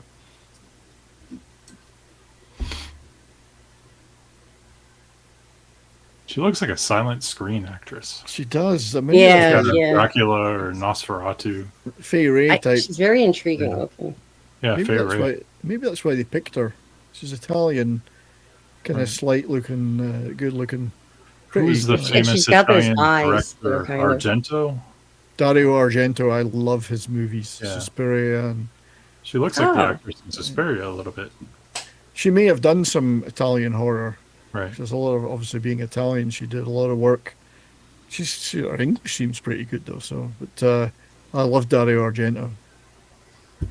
Tenebrae, that's a great movie. Suspiria, great movies. He was the king of 70s Italian horror, absolutely. Tenebrae. They always had an American actor in the lead, James Franciscus or somebody like that. This reminds me of the trust like things that they would do for like team building. Do you know what I mean? Like we fall back or something. I don't know why. It just reminded me of that. Staff development. There's one fatal flaw in this plan. What happens if somebody's absolutely bursting to go to the toilet? Where's the bucket? I'd be out of luck. Where's the bucket? Where is the bucket? Things are going to get messy. They all have catheters, man. A bag around the leg. But all the tricks to get them to leave the circle. This when I first saw this, I guess I was pretty young when I saw this movie on TV. I guess I was about Davina says I brought 12. a bucket. Yeah, that's right. A bucket of piss. Yikes! Bucket of piss. Is that a spider? It is. It's so again. It's all illusion created to get them to leave the circle. Yep. And as now it'd be even more overblown with CGI, whatever. Then to me it works better with just less. Less is more. Yes, I agree. Yeah. 100%. But that's a pretty neat spider. It is cool. So he throws the bucket of piss at her.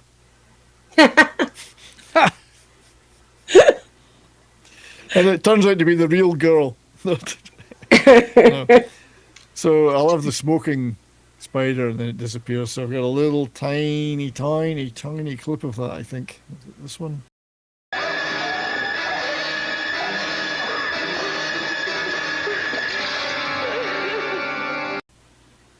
So he breaks the best. That's a classic, just like cheesy. Like I love that. I think this circle. The spider is awesome. Yeah. The stuff in the circle is my favorite sequence in the movie. Spiritus Sanctus.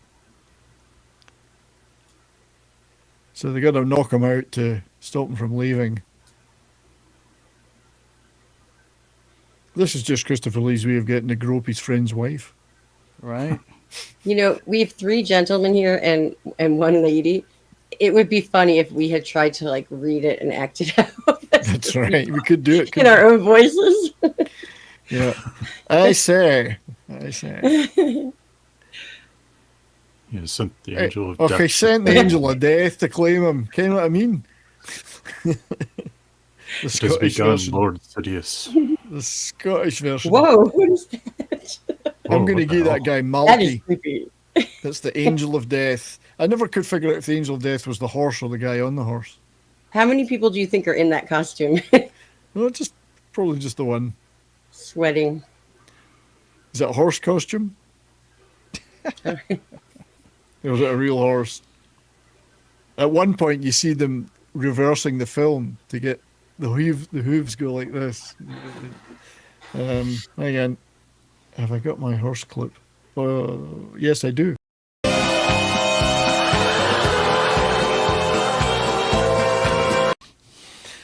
Only those who know will know what that is. Scottish horse. That's from Father Ted, my lovely horse. A horse is a horse. This is where he recites the lines. Now, he's only supposed to save it for when they're in absolute peril. And he's just blown it. He's used them there. But as a result, the angel of death leaves, but it has to take a life with it. When it leaves, it can't leave empty-handed. So it takes Tanith. And why not? Who wouldn't?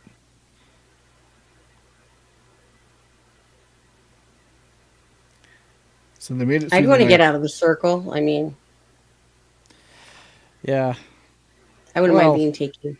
They try to get everybody to out of there, and so Tanith is dead, taken by the angel. Goner. She's toast.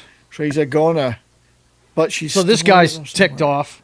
He is, because he hadn't had the chance to consummate the relationship, and he's thinking about it now, but she seems pretty out of it. I don't know. she's still warm. Does she have good judgment? This is a show for adults, by the way. It's not a show for kids. So Tanith is going her, but she's still got a part to play. And then the kid's been kidnapped. So they actually did finally physically try to intervene, the baddies. But Ken, if he'd called up 10 of his friends with shotguns, this might not have happened. What is that? See, that's the early Ronnie James Dio in him. So Tanith is out there because she's a medium, although her body's dead, she's apparently beyond the grave, is still contactable. So he's going to get her to come into, it's like the vampire killers. He's going to get her to come into Marie's body from beyond the grave to pinpoint where the baddies are. It's because she's going to be like a kind of a spiritual GPS.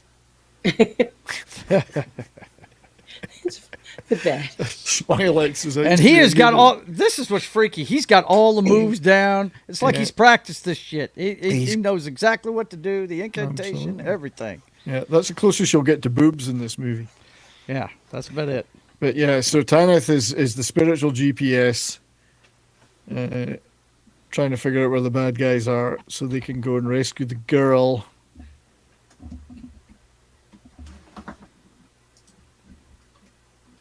And takes a bit of persuading, but it's funny that Tanith is her spirit is still out there somewhere.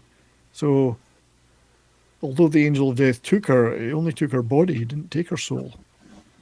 Interestingly. Or she's still able to contact. Please don't make me answer. Or please don't. Please don't make me answer. Please don't make me drive. Please don't make me drive. I'm a woman. Right. Come on now. You might have killed her. Well, it's a price I'm willing to take. He should have said. It's a price I'm willing to pay. He said, I'm not married. Sorry. I'm not married to her. I don't care. Somebody commented, I used to be a medium. Yeah, I just got I'm more of a large these days. Like me too. Me too. Yes. XXL. That's a funny comment. Tanith was a small. Yeah, she's quite petite. All right. I watched Blood of the Virgins on Saturday. Christopher Lee really phoned it, and he did with a lot of these movies. Have you ever heard of contractual obligation? No. He did phone in a lot of them to his chagrin, but in amongst that, you ignore that stuff. The good work is good. When he cared, and he cared in this one. So Patrick Moore had voluntarily gone to rescue the girl there. He wasn't kidnapped. Because he wants to swap his life. But of course, he thinks these guys are going to play by the rules. Because Mukata says, well, I've got you now. Why would I need to give the girl? Yeah. Well, yeah. I thought that was funny as hell. He's like, what do I have to give her back for? He said it in his best Blofeld voice. Right? Sucker. Sucker. Oh, I forgot I had this.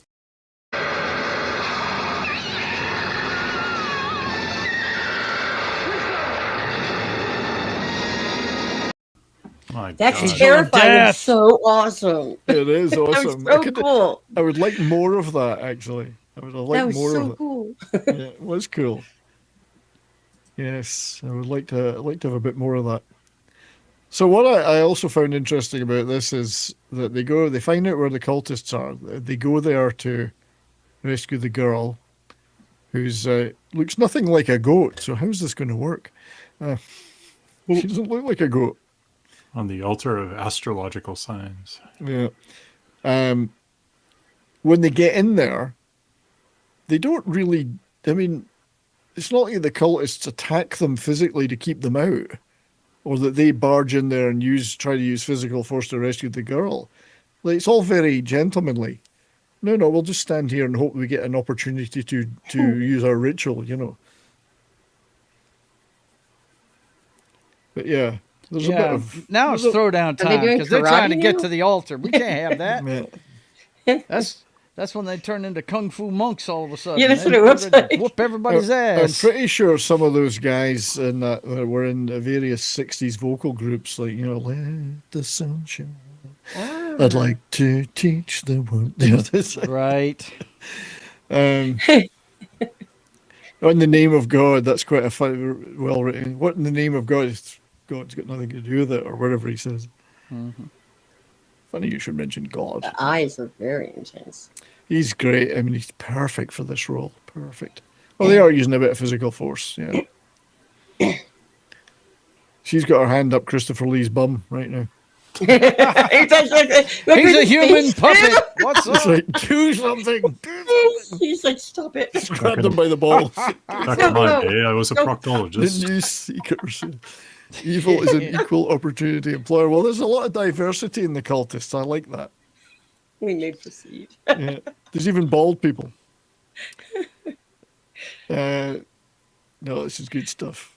And he can't say them again. Don't mind me, dear. I'm just practicing proctology. Proctology, yes. He can't say the words again. But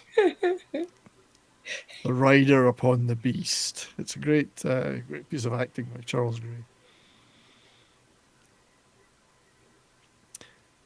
And then Tanith. Because Christopher Lee can't say the ritual, but Tanith in Edith's body can. And what kind of a name is Edith? Come on, I mean, how old-fashioned is that? Edith is like Betsy, kind of. Betsy. That's my mother's name. Ethel. Edith Bunker. Agnes. Don't look, Ethel. So she gets her. The cultists are all just standing around watching this. Io Potesta. That bit I didn't understand. Io Potesta. Io potatoes. Galata. Podesta. And then the god's lightning strikes them. And they burn down. Mildred. That's a good one, Davina. Yes. It's a great scene, though. Great sequence. Charles Gray is doing his disco dancing. This congressional meeting has gotten out of hand. That's right. Bilderberg party. The Burning Man gets out of hand yet again. We won't be able to swear in that lady from Texas after all. Yeah. So this is the ending, which does differ a little bit from the novel. The ritual has reset, as Christopher Lee said it would earlier, has reset time. Satanists are really bad at wiring. That's right. It's just another Tuesday in the House of Lords. It's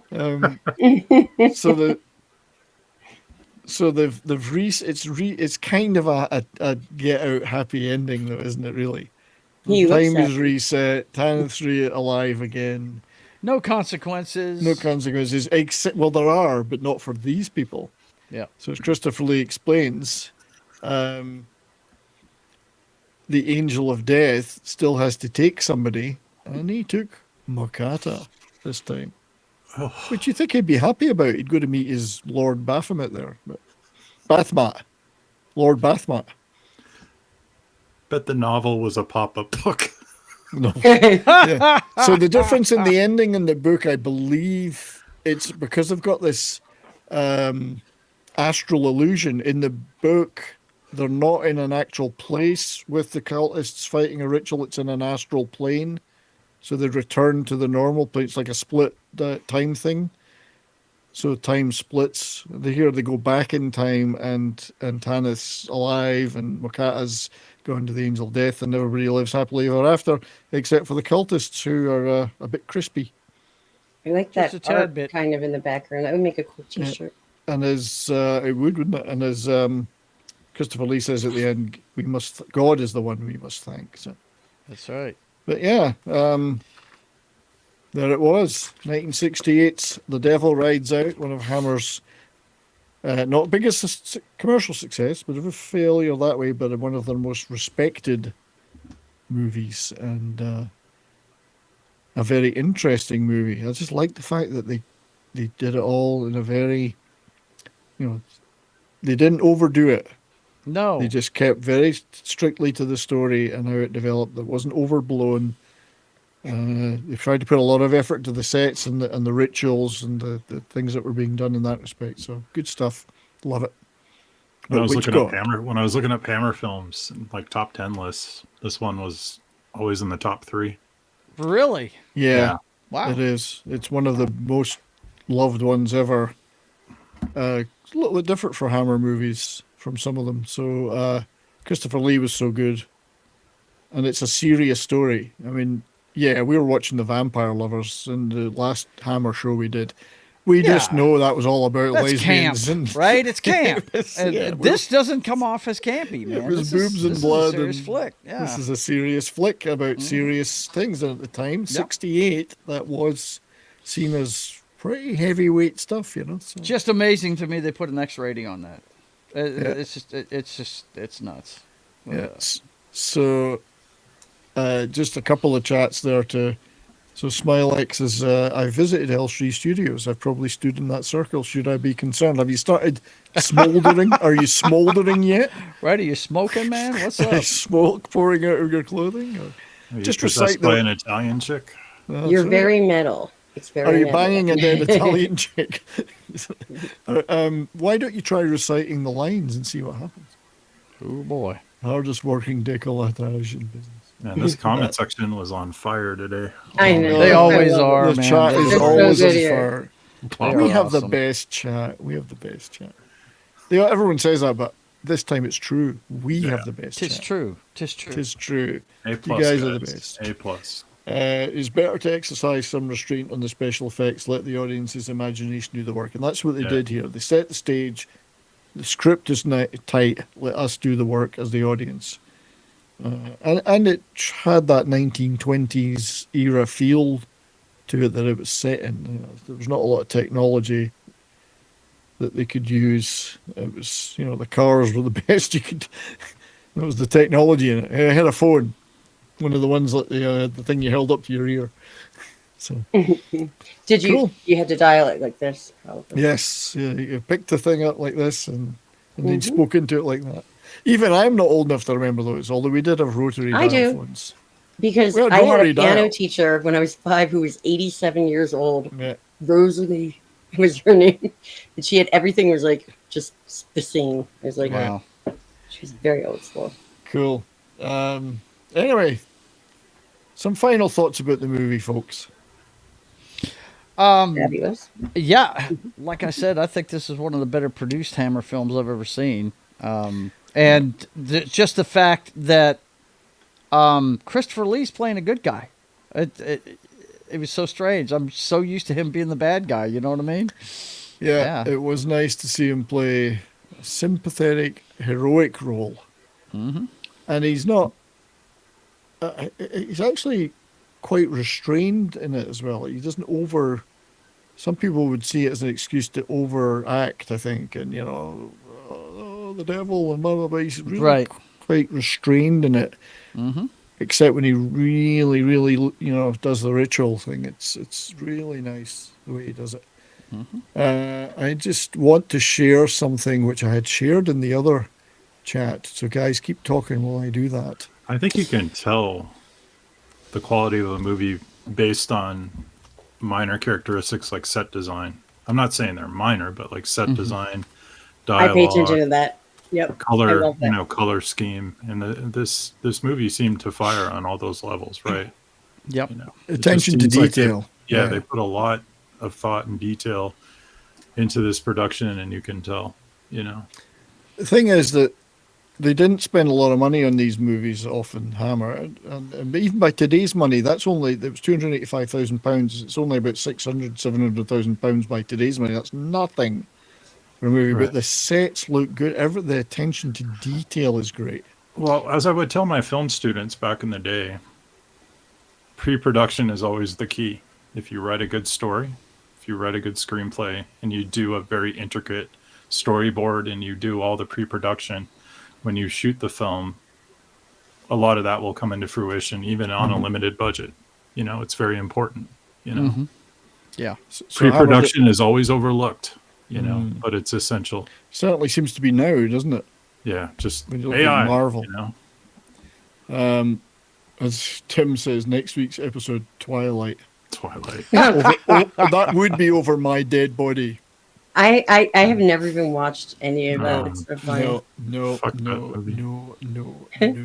Twilight. However, speaking of shows, I have pinned a poll in the chat, which I had pinned before, and most of you have probably voted in it already. It's a vote to pick the next Canon Film Club, which I think we might do in 2 weeks' time.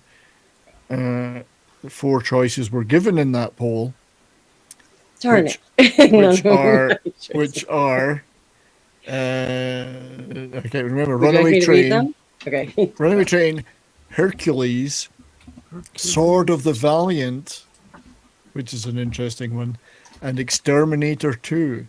Those are the 4 choices for next time. I didn't even know there was a poll up, but I would vote for Runaway Train. That's one of my favorite damn movies. Click on the link and you can go vote in it then. Don't do it. I will go do it. Right now, Hercules is winning because people do like large pecs. That's true. Whatever. So, isn't Barfly a Canon film? Didn't we figure that out? We've talked about doing that for a long time. I still am voting for Barfly. I'll do it for you. Tell you what, I promise you, the following one will be Barfly. It's we'll a do it for great you. movie. December, we'll do Barfly. Hey, Come on, people, help me out. And Charles Bukowski has. Oh my God, my He done Life Force. Yeah, we did Life Force. Yeah, we did Life Force. Yeah, we did that early on. Yeah. You know the dirty old man did Life Force, bro. I love Life Force. That's a great movie. Patrick Stewart. I like that movie for multiple reasons. I can think Have of you a seen couple the of reasons. extended version? Yes. Okay. I have. You're the Canon film guy. You probably did. So. Well, I mean, I'm not an expert. We have an expert on the show sometimes. There you go, Smilexia. Thank you very much. Get those votes in for Runaway Train, damn it. And it'll still not overtake Hercules. And don't Come forget, on, bro. I voted for Hercules. I'll put my finger on the scale. Come on, bro.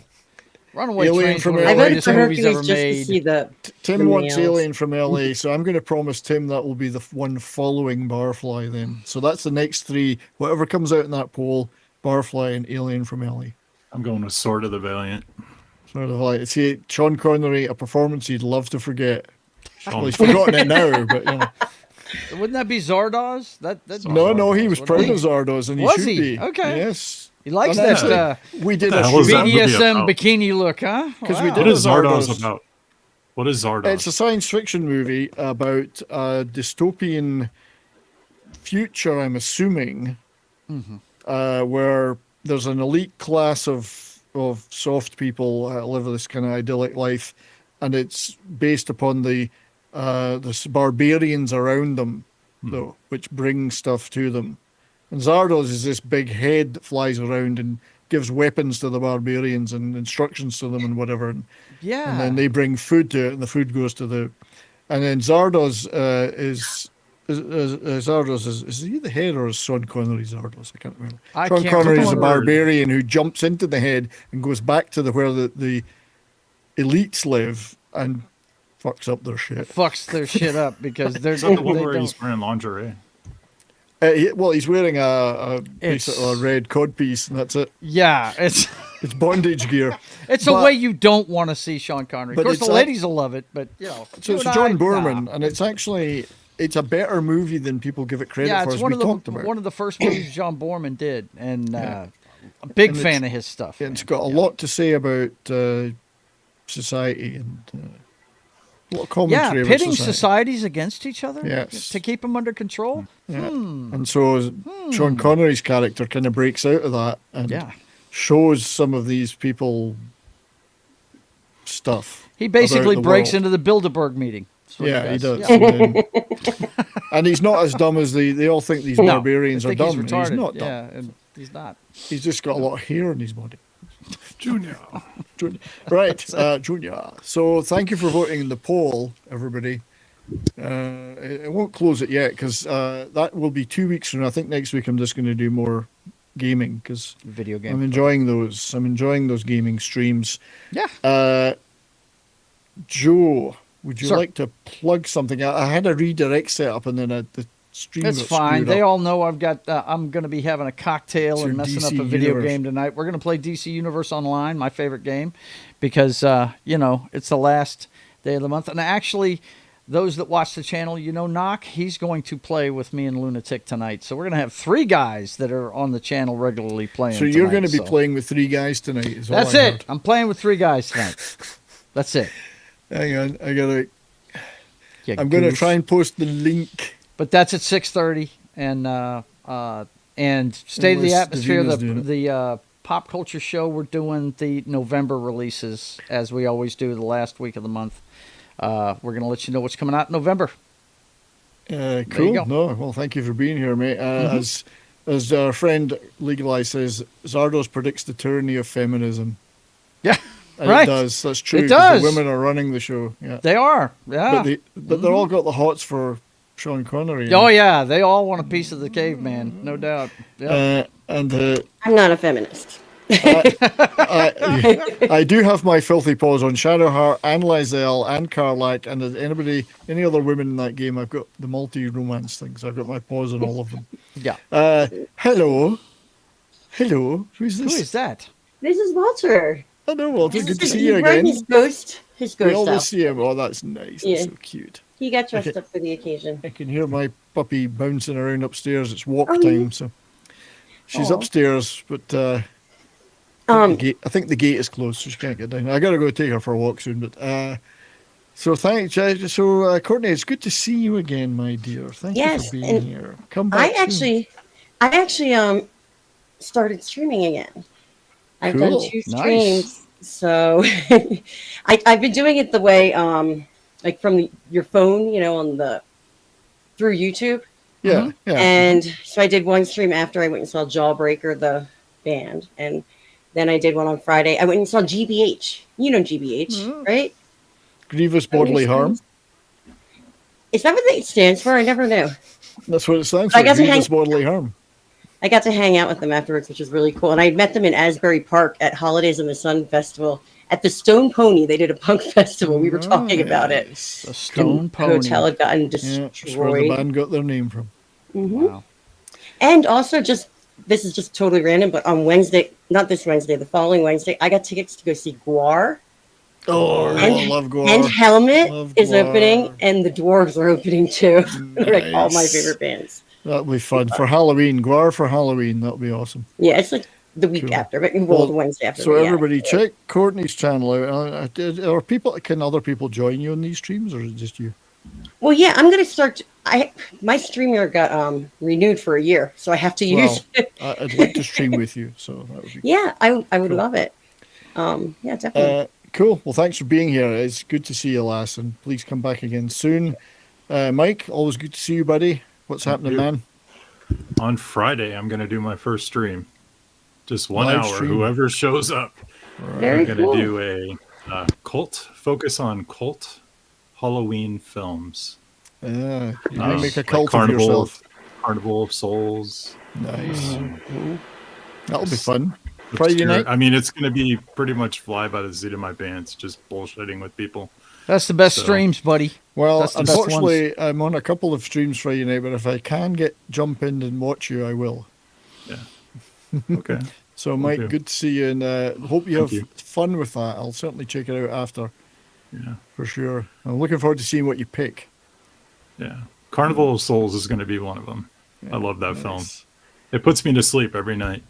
If I can't sleep, just throw on Carnival of Souls, the organ music. I'm out like a light. No, that's funny. I used to go to bed watching I said organist. As for me, as for the host of the show, next week we'll just do a gaming stream. Baldur's Gate 3, unless this game, the Styx Blades of Greed. I'm a big fan of the Styx series of games, stealth games. There's a new one supposed to be coming out before the end of the year, but they've never put a date on it yet, so I'm not hopeful it's going to happen. But as soon as they do, I'll start playing that. I have got a few videos that I put up recently. I mean, I'm still doing my short every day on my vinyl collection. I like that when you do that. Have fun with that. Yeah, Bourbon and Boarding was on last Saturday. It won't be on next one. It's every 2 weeks, so the one after. I'm sending you a box, Brian. Oh, well, thank you, my friend. I did unbox Sean Estep's 2 boxes of goodies, and they were wonderful. I did a stream on that. I've got a few other videos I put up there recently, and I'm working on some more. So there's always stuff on the channel, and we are indeed up to 2,000 on YouTube. That is 2,239 subscribers. One more for 240. But thank you, everyone, for being there. Add one thing. Yeah, thanks to everybody. Well, thanks to Richard Legalize for the super chats. Thanks to the mods for doing their modding. Davina, D-Bud, Darren, and everybody else that was modding. Thank you. Thanks to everybody for all the wonderful chats. We are small but beautiful. Small in number but beautiful. Your guys are the best. The chats Glad I could join your cult, man. Yeah, it's a cult. It's a cult. This is a cult. Yeah, it's the cult of the sheep. I make a cult of myself every week. It's true. We're here to give the sheep the vote. That's what we're here for. So, hope you all have a great week. I'll be on Comics Division Monday Night Meltdown later, no doubt. So till next time, stay well. Don't skip your meals and try to live your best life. Cheers, everybody. We'll see you.